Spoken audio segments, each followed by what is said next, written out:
Nifty 50 புதன்கிழமை April 2 2025க்கான எனது வர்த்தக உத்தி.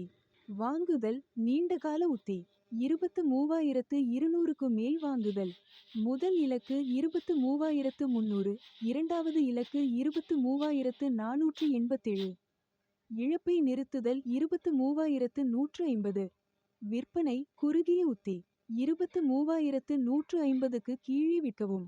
முதல் இலக்கு 23,010, இரண்டாவது இலக்கு 22,940, மூன்றாவது இலக்கு 22,814.